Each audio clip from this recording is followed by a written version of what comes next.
From the Cronkite studios in downtown Phoenix, this is Cronkite News. Help from Arizona and more than a dozen other states has arrived on the East Coast, and so has Hurricane Florence. We're tracking the latest. And the new way supporters of the Red for Ed movement are trying to get education funding secured in the general election. Plus, how one woman is supporting Native American entrepreneurs in the Valley. Cronkite News starts now. Good evening and welcome to Cronkite News on Arizona PBS. I'm Samantha Lomibao. And I'm John Cardinelli. Thank you for joining us. Hurricane Florence is still heading towards the East Coast and is expected to make landfall in the Carolinas tonight or early tomorrow morning. The storm is already bringing heavy wind and rain to much of the southeast coast. While Florence has been downgraded to a Category 2, forecasters say the storm is still deadly and people should be prepared. More than 10 million people in the North and South Carolina and Virginia are under storm watches or warnings, and many were told to evacuate the area. The storm has also caused more than 1,000 U.S. airline flights to be canceled, and that number could increase. Governor Doug Ducey and his Democratic challenger David Garcia both sent thoughts and well wishes to all the Arizonans helping out with hurricane relief efforts. A rescue team from the Phoenix Fire Department arrived in Louisiana instead of North Carolina following Florence's change in direction. And according to the American Red Cross, 47 volunteers from across Arizona are traveling east to help with national relief efforts. As Hurricane Florence heads towards the Carolinas, President Donald Trump denied Hurricane Maria's death toll in a series of tweets this morning. Trump said, quote, 3,000 people did not die in the two hurricanes that hit Puerto Rico. Trump blamed the Democrats, saying they are trying to make him look, quote, as bad as possible.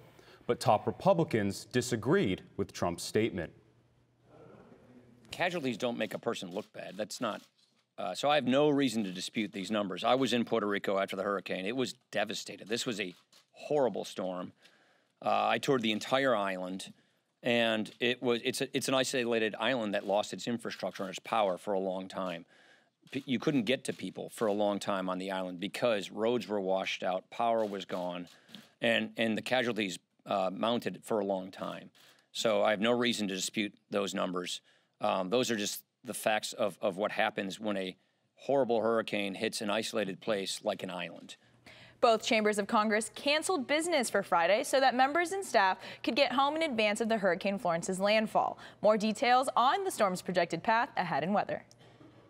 The Red for Ed movement's biggest initiative was taken off the ballot last month, but that hasn't stopped supporters from trying to get education funding on voters' minds. Cronkite News reporter Holly Bernstein went to the state capitol as organizers called on candidates to sign a pledge for a permanent funding plan. And the pledge asks candidates to immediately restore education funding to 2008 levels and provide the following: a 20% salary increase for teachers, competitive pay for all education support professionals, and a permanent teacher salary structure, which would include annual raises. It also asks candidates to promise not to create new tax cuts until per-student funding reaches the national average. Red for Ed! Red for Ed! I taught second grade for 23 years in ELL in a gifted classroom. And now I'm an interventionist. The students have a lot of needs. Cartwright School District Interventionist Specialist Mary Spangenberg says, in her experience, it is hard for a solo teacher to give students the special services they need. They don't have individual aides. They don't have anybody to help them. There is no after-school programming. A lot of the students don't know how to read. We're asking them to pledge to fight for restoration of education funding to 2008. We are still missing $800 million. Ahead of the general election in November, Invest in Ed organizers are now asking candidates to commit to the demands made by teachers and parents. Our members who are out walking and talking, they will be out there making sure that they know who voted against our best efforts and who is going to make sure that our demands are met. Mesa teacher and co-chair of the Invested Ed campaign, Josh Buckley, says elected officials can increase revenue in the state in order to execute their plan. They can either refer something to the ballot, which does not take a 2/3 majority, or if enough of them actually feel that they should invest in their education of students in the state, they can pass an increase in revenue that'll go directly to education. And if you're a voter, Invested Ed is asking you to support candidates who signed the pledge. I'm really invested in education because I care about the kids and I care about our future. An Ed Group is taking the message statewide with a kickoff meeting in Yuma next week. In the Broadcast Center, Holly Bernstein, Cronkite News. A new report from the Goldwater Institute offers a different solution for increasing teacher salary, cutting administrative expenses. A senior research fellow examined spending practices in several school districts across the state. According to the report, the Scottsdale Unified School District could increase teacher salaries by $3,000 if they made better use of their vacant buildings by selling or leasing them. As of the last State Auditor General's report in 2015, the district was only using 66% of its building's capacity. Pinyon Unified School District on the Navajo Indian community had administrative expenses 58% higher than similar districts. District officials say that they have to pay more to keep quality professionals because of the district's remote location. Getting those costs in line with similar districts could translate into $12,000 raise for Pinyon teachers. An arrest warrant has been issued for State Representative Paul Mosley. Mosley was charged with excessive speeding back in March and failed to appear in court last week. The lawmaker attracted national headlines in July when a video was released of him bragging to a sheriff deputy about driving more than 120 miles per hour. Mosley told the deputy that legislative immunity prevented him from getting a ticket. Mosley lost his bid for re-election in last month's primary. A lack of resources is negatively affecting urban Native businesses. Coming up on Cronkite News, how ASU's American Indian Policy Institute is helping Native American entrepreneurs. Plus, an unexpected bipartisan agreement in Washington when it comes to some of the most beautiful places in the country and even the city park developments in your neighborhood. Join Emmy Award-winning CNN anchor Anderson Cooper as he receives the 2018 Walter Cronkite Award for Excellence in Journalism. Attracting industry leaders from the media, politics, business, and education. The award luncheon is the Cronkite School's signature fundraising event. Tickets for the luncheon ceremony on Wednesday, October 17th at the Sheraton Grand in Phoenix are available for sale at cronkite.asu.edu/luncheon or call 602-496-0482. I'm Judy Woodruff, anchor and managing editor of the PBS NewsHour. The journalists of tomorrow face a fast-changing media landscape, but quality news remains vitally important to our communities, our country, and our world. At ASU's Walter Cronkite School of Journalism and Mass Communication, students learn solid, reliable reporting, holding the powerful accountable, and rebuilding the public's trust. The Cronkite School and Arizona PBS, preparing the next generation for a stronger future of journalism. Join us each week on Catalyst, the show that explores new advancements, technologies, and innovations at Arizona State University that are shaping the future for tomorrow and beyond. Catalyst, Wednesdays at 9, right here on Arizona PBS. As journalists at Cronkite News, we report on stories that matter to you by focusing on the local impact.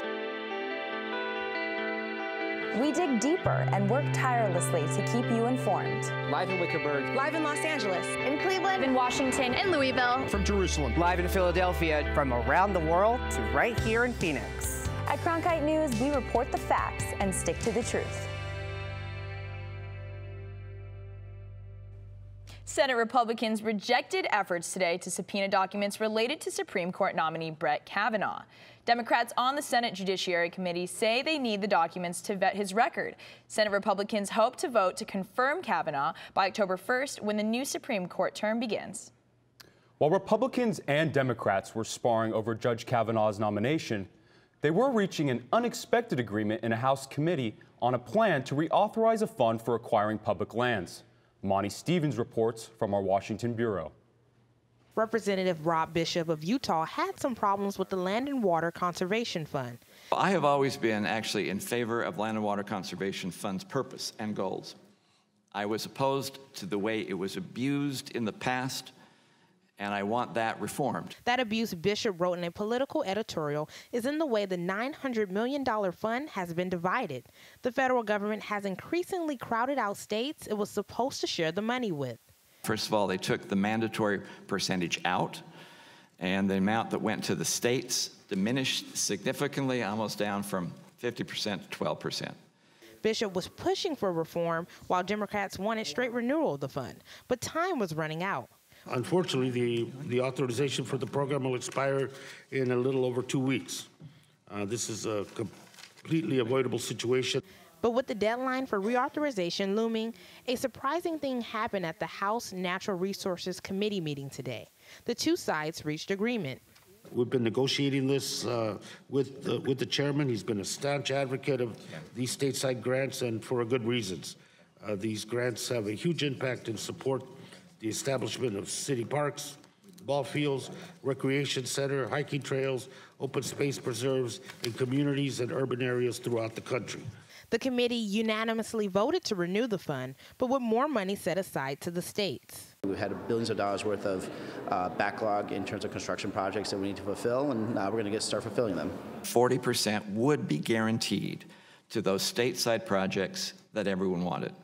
The 40% would be then guaranteed for federal land acquisitions and in-holdings. Chairman Bishop and the senior Democrat Grijalva not only agreed on one, but two bills today. One of our best bipartisan efforts so far. In Washington, Imani Stevens, Cronkite News. That second bill was a bipartisan measure to fund national park maintenance. Here in Arizona, the Land and Conservation Fund helps protect and provide for sites like the Painted Desert, as well as community parks and recreation areas. One group celebrating today's vote is CHISPA, a Latino advocacy group for conservation, which says the fund has provided $228 million to Arizona communities over the last 50 years. After seeing a lack of resources for urban Native business owners, one woman from ASU's American Policy Institute wanted to make a difference. Sammy Jeebers reports on how Indigenous entrepreneurs were able to add more tools to their belt. It's music to the ears. Well, maybe not our ears. Pour it in there and it creates a casting. For Raquel Kemp, craftsmanship is just as important as blending in her culture. It's all in my jewelry. Every single piece, it's, my heritage. She runs an online business where she makes Indigenous woman-made jewelry and prints. Everything that I would need to create is in this room. She felt like something was missing for Natives and their small businesses. Something to help us along the way, just to start us off. Really wasn't anything that I had found except for, the Inno Nations. I realized that there's nothing out there for tribal businesses. Morris saw a lack of resources specifically for urban Native entrepreneurs. She started an initiative dedicated to supporting business owners. We just wanted to serve the urban Native community and give them a place to call home. 8 businesses from surrounding states and multiple tribes came to ASU for intensive training in finance, marketing, and other areas. Thank God I'm not the only person that feels this way. And that just made me more confident as a business owner because I was like, okay, this is perfectly normal to feel like you have zero confidence and you're not doing a good job. Mendez runs an event management company in Indian country, and just being able to relate to other tribal business owners just made all the difference. That was probably another big thing that came out of Inno Nations with a network and just being able to talk to people. They allow different resources available to all Natives. Let's see what we can do with them today. I mean, that's what I have is my culture, and I've kind of built my career, my business kind of around that, just because it means so much to me, and I wanted to kind of convey that through my jewelry. And Kemp will be doing just that, with now even more tools on her work table. In Phoenix, Sammy Jeebers, Cronkite News. Right now, Morris is looking to start the next stage of the initiative with possibly more business owners in another round of entrepreneurs. With the temperatures in the valley slowly starting to cool off, many people are headed outside to enjoy the weather. Coming up on Cronkite News, find out why you're losing your elbow room on Arizona hiking trails. I've got the latest on Hurricane Florence pushing into the coastal Carolinas, coming up on Cronkite Weather.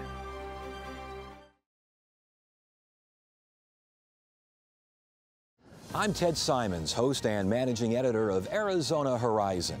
The 2018 election season has arrived. Join us for primary and general election debates.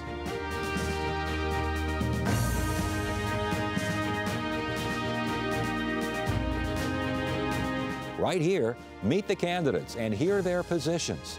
Arizona Horizon, your source for what matters most this election season. Only on Arizona PBS. Millions of people die every year from drinking dirty water. I would never have felt I had the ability to do something without ASU pushing me. We built filtration systems out of local materials with the people. To see those kids drink clean water for the first time, it's the most rewarding feeling that you can ever have. I went to ASU because I wanted to change the world. The thing I never would have expected is how the world would have changed me.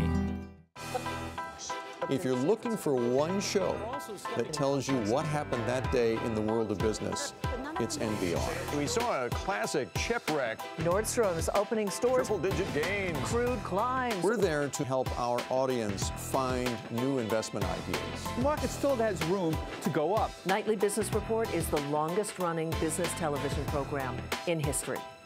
Weeknights at 10:30 on Arizona PBS. Hello from the children of planet Earth. Exploring, it's the lifeblood of the mission. Human beings are a curious bunch. What are we going to see when we get really close? Wow.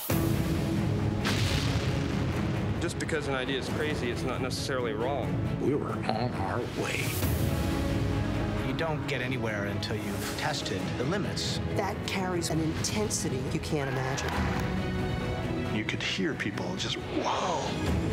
Oh my God, absolutely spectacular. It's a rush. We ask a lot of our heroes. We are at a remarkable moment. We're going farther than any exploration ever has.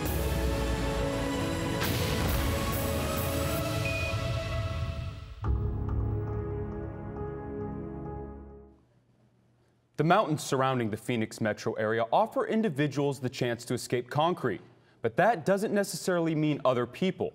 Despite over 200+ miles of public trails for outdoorsmen to enjoy, population increase in the area is leading to crowded mountains and issues for users. Jake Trybulski reports.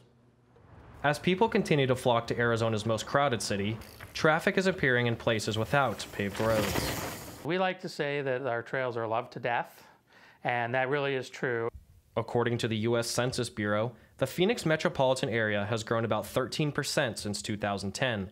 More people in the area means more people looking to enjoy the Phoenix outdoors. City trail counters tallied over 3,400,000 users in 2017. That's according to the City of Phoenix Parks and Recreation Department. Phoenix trails take such a beating, it makes it hard for city employees to keep up with. There's a lot of volunteer hours that we get every year, and we couldn't operate without that. In order to fight the decay of trails, groups such as the Gravity Riders Organization of Arizona promote trail advocacy. They frequently hold trail maintenance days to protect the land. As population increases, maintaining existing trails is one issue.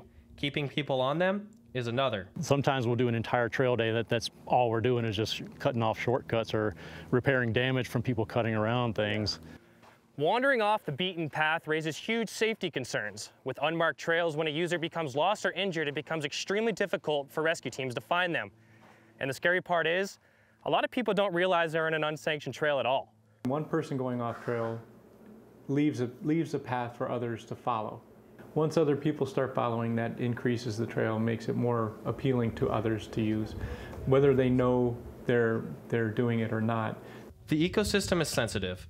And Gronseth says with users wandering off sanctioned trails, it could damage the landscape and pose threats to wildlife. In Phoenix, Jake Trybulski, Cronkite News. The Arizona Game and Fish Department issued a warning today discouraging eating fish from a lake in Apache County. A recent test of walleye fish tissue from Lehman Lake showed signs of high mercury levels, according to officials. Other activities at the lake, including fishing, bird watching, and swimming, are unaffected.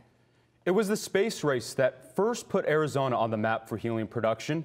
The gas was used to cool the Apollo 11 engines for the missions to the moon. Today, tech companies like Google and Netflix use helium as a coolant for server banks. Now a Canadian energy company has acquired another 3,000 acres of federal land in northeastern Arizona to mine for new helium deposits. The land is to the north and southwest of the Petrified Forest National Park. The Bureau of Land Management auctioned off the nearby areas last week. The company now leases 40,000 acres in the area. Helium is only created during radioactive decay in rocks over millions of years, so it is non-renewable.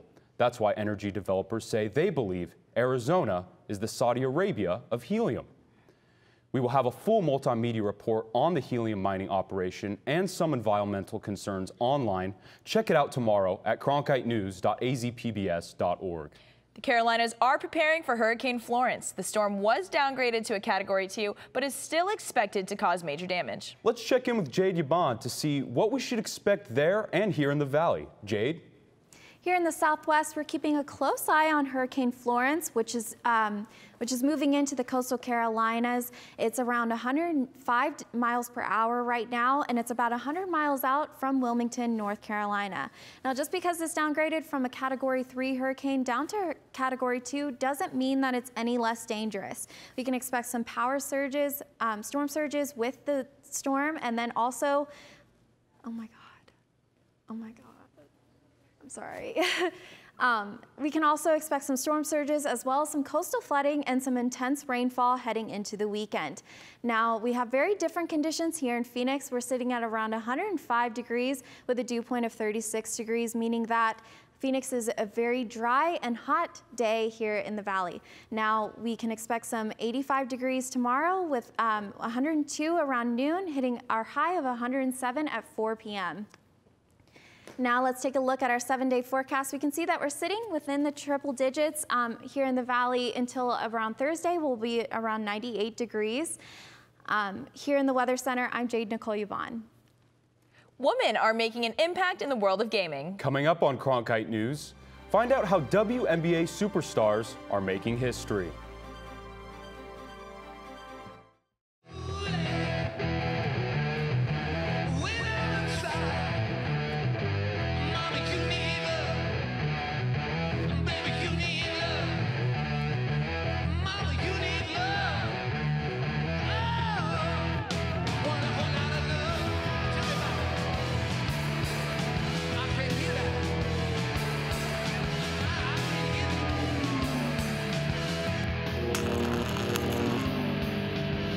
I'm Matt Berry, ESPN Sports Center anchor and graduate of ASU's Walter Cronkite School of Journalism and Mass Communication. With its bachelor's and master's degrees in sports journalism, the Cronkite School is preparing the next generation of sports journalists to tell stories that matter, stories that excite, inspire, and inform. Cronkite immerses students in covering sports at all levels in one of the country's top sports markets. It's this hands-on experience under the guidance of award-winning sports media veterans that shape the top journalists of tomorrow.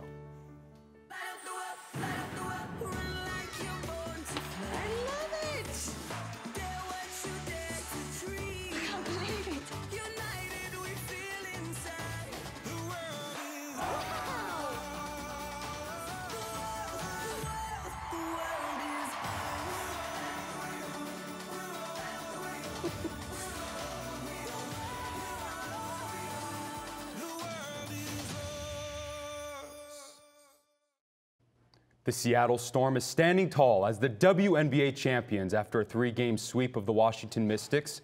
But now, some Phoenix Mercury players are also being featured on the virtual hardwood. Justin Parham reports on how the gaming industry is helping build the brand. For the second time in history, WNBA superstars like Diana Taurasi and Brittany Griner will be featured in NBA Live, a basketball video game. Young girls playing a lot of video games too, so it'd be nice if, I can pick Stewie. Would have been nice when I was younger to be Cheryl Swoops. I think it's kind of cool. According to Forbes, the WNBA saw a 36% increase in viewership from last season. With growth on the rise for the WNBA, for the first time ever, NBA Live is allowing gamers to create female players. To have that for a women's player gives a lot of young girls and even young boys, an opportunity to kind of see the other side of things and see how the WNBA is and have something to aspire to. Representation, especially for younger kids, is really big. Just to be able to see yourself in those positions and see yourself in those roles and like look at it like, oh, I can do this. I think it's extremely important, and especially awesome to have it in video games to be able to play yourself. I think that's a huge step for us. Even though the addition of WNBA players in video games may be good for the league, many of the players aren't concerned about playing them. They're just focused on playing basketball. I was never a gamer, but again, I can see the importance of just having that embed in our culture, starting at a young age. It means something, I think, when those narratives are such where people can see women being successful. It definitely means something.